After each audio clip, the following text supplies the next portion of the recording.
from the time, Taylor was 5 years old. He played baseball. Started off in t-ball and then on to, to the squirt league and the little league and all of the other leagues that the kids play in, and then on into high school, playing competitive ball. Always made the all-star team in whatever league he was in. Had a pretty good bat, really good ball player. And as we now know, based on what he told the doctors, during the fall of his junior year, his JV coach told Taylor, who at the time was 180 pounds, 6'2", 6'3", told this pretty good-sized young man that he needed to get bigger in order to improve his chances of making the varsity team. And Taylor wanted to make varsity, and not only did he want to make varsity, he wanted to be the #1 pitcher on the Plano West Senior High School baseball team. And somewhere along the way, made the wrong choice, to begin using anabolic steroids in order to help him achieve his objective.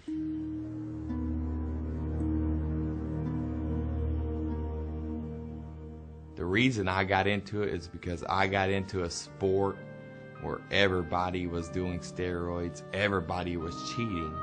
So I started buying my own steroids. I started using 90-day cycles on and off.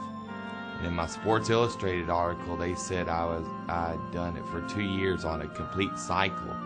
But what I had done is I did it in 90-day cycles for 2 years. And then the day after Christmas morning, I felt chest pains and a searing headache. And I told my mom, I was like, I think it's time to call 911.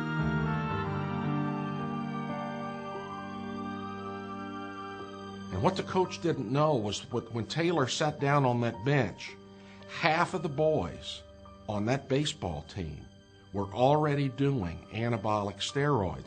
So Taylor didn't need to look far to figure out how the other guys on the team had achieved the objective that the coach had given them. And soon after, Taylor made the decision to follow their lead and began injecting himself with hardcore anabolic steroids. My situation in Olympics is a lot different than other people because my finals match, I wrestled the German, and long story short, the match just didn't work out, and I ended up getting a silver medal that night. So my goal is to be an Olympic champion, and that night in Sydney, Australia, I was not the Olympic champion. And then 2 weeks later, we hear news that one of the Olympic gold medalists in freestyle wrestling in Sydney, Australia, tested positive for steroids. And that they said he was 10 times over the limit for a drug called nandrolone. So they took his gold medal away. They wiped his name clean from the Olympics like he wasn't even there. And they gave me a call and they said, hey, Brandon, just want to let you know, guys from the International Olympic Committee, they said, hey, just want to let you know that you're the new 2000 Olympic champion. I thought I was on top of the world. I weighed 250 pounds. I was getting ready to do bodybuilding competitions. I thought there was no way inside. I didn't even bother to look inside. I just was so concentrated on the outside of my body. The addiction is when it just takes over you. It takes over your mind, your body. It just consumes you. And I was consumed until the day I woke up in the hospital. Unfortunately, nowadays, a lot of young athletes and even professional athletes, they think that the only way they can accomplish their dreams is by cheating. Young athletes think, well, the only way I'll be able to make it into college sports, the only way I can make it to the pros is if I cheat. A lot of pro athletes think, well, the only way that I can compete at this level is if I cheat. And that's totally not the truth. Taylor's behavior really began to deteriorate in the spring of 2003. What we now know were roid rages. We didn't know what to call them at the time, but Taylor began acting out in very strange ways. So we had him see a psychiatrist, and it took the psychiatrist 6 one-hour visits to get Taylor to admit what the problem was. And the problem was that he had been injecting himself for several months with hardcore anabolic steroids, 2 different kinds, as a matter of fact.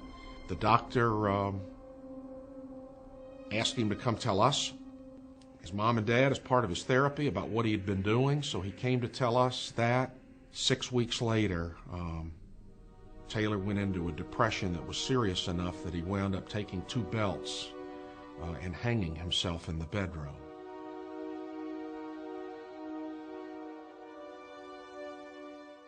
If you think that seeking that goal, going for it in an ill-gotten way, in a false way, by cheating, if you think that that's going to bring value, you're foolish, because it never will. If the light would get brought out on bodybuilding that everybody is cheating on steroids, that's the main excuse I used when I was using steroids. I was like, hey, I want to be like this guy. He's doing it. Why can't I do it? But I had to do it to get to that level. I mean, if I had to do it all over again, I would never even pick up that needle again. My purpose and Taylor's purpose is to raise the light and shine the light on this problem, because it's not just Taylor, and it's not just Brad Cunningham. It's not just a singular group of kids. We got 1 million kids in the country that are playing with these anabolic steroids, and someone has to step forward and talk about it. In hindsight, if we had educated ourselves as parents, we could have seen what was going on in our home, especially when it came to the roid rages and the emotional changes that we were seeing, and know with pretty much certainty that we had a steroid user in our home. The problem is we were like most parents. We had, acne's normal, bad breath is normal, behavior changes with 15 and 16-year-olds are normal.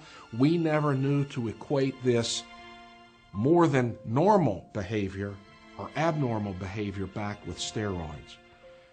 So one of the things we've done as a foundation is to make that type of information available to parents. It's part of our education program. It's part of our Hoots Chalk Talk program when we go out and talk to people. But we've also made those type resources available on our website. And if you go to our website, you'll find the symptoms to look for and the signs and the why this stuff happens. Why do steroids do this to your kid? And how do you recognize it? And how do you deal with the problem?